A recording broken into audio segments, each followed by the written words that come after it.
administering chloroform to the snake. He turned away and walked to the screen doors that led onto the veranda. I thought he was going through them, but he stopped this side of the doors and stood looking out into the night. "Isn't the serum very good?" "Unfortunately not.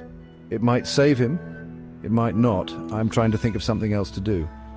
"Shall we draw the sheet back quick and brush it off before it has time to strike?"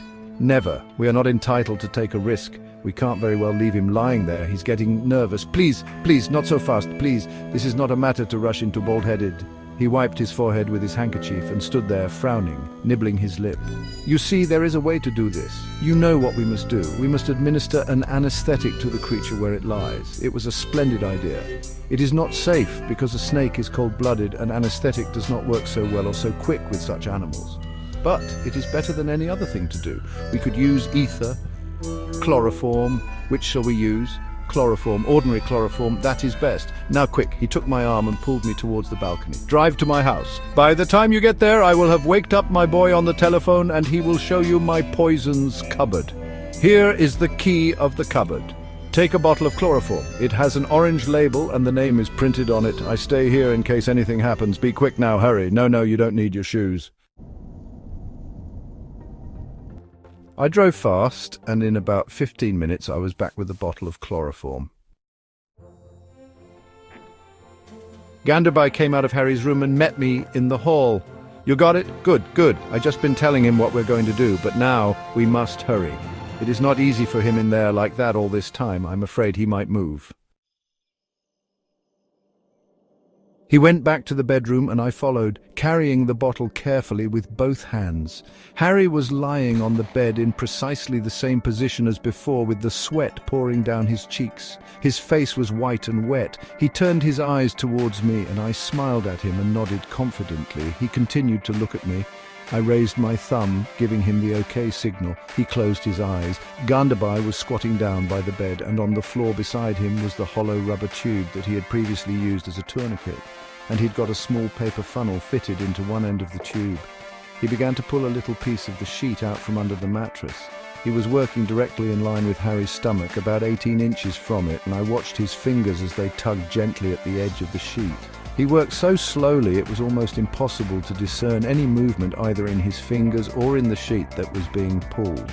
Finally, he succeeded in making an opening under the sheet, and he took the rubber tube and inserted one end of it in the opening so that it would slide under the sheet along the mattress towards Harry's body. I do not know how long it took him to slide that tube in a few inches. It may have been 20 minutes, it may have been 40. I never once saw the tube move. I knew it was going in because the visible part of it grew gradually shorter, but I doubted that the krait could have felt even the faintest vibration. Ganderbai himself was sweating now, large pearls of sweat standing out all over his forehead and along his upper lip. But his hands were steady, and I noticed that his eyes were watching not the tube in his hands, but the area of crumpled sheet above Harry's stomach. Without looking up, he held out a hand to me for the chloroform. I twisted out the ground glass stopper and put the bottle right into his hand, not letting go till I was sure he had a good hold on it. Then he jerked his head for me to come closer, and he whispered, "Tell him I'm going to soak the mattress and that it will be very cold under his body. He must be ready for that and he mustn't move. Tell him now. He's going to now, Harry. But it'll feel very cold, so be ready for it." "Oh, come on now, get on, get on." For the first time he raised his voice, and Ganderbai glanced up sharply, watched him for a few seconds, then went back to his business. Ganderbai poured a few drops of chloroform into the paper funnel and waited while it ran down the tube. Then he poured some more.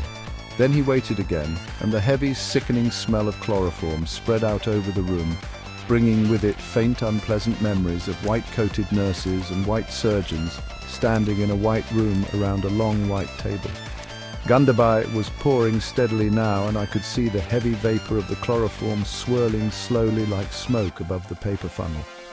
He paused, held the bottle up to the light, poured one more funnelful and handed the bottle back to me.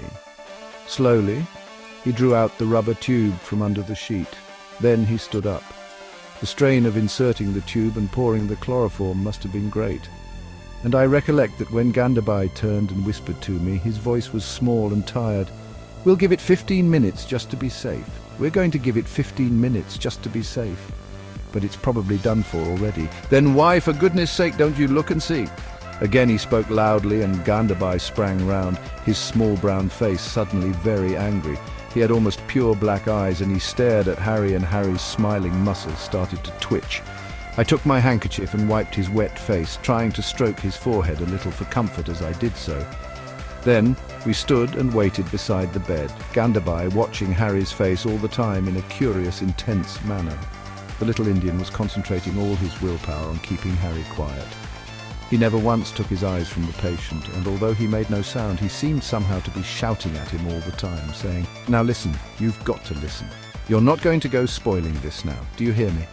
And Harry lay there, twitching his mouth, sweating, closing his eyes, opening them, looking at me, at the sheet, at the ceiling, at me again, but never at Gandabai.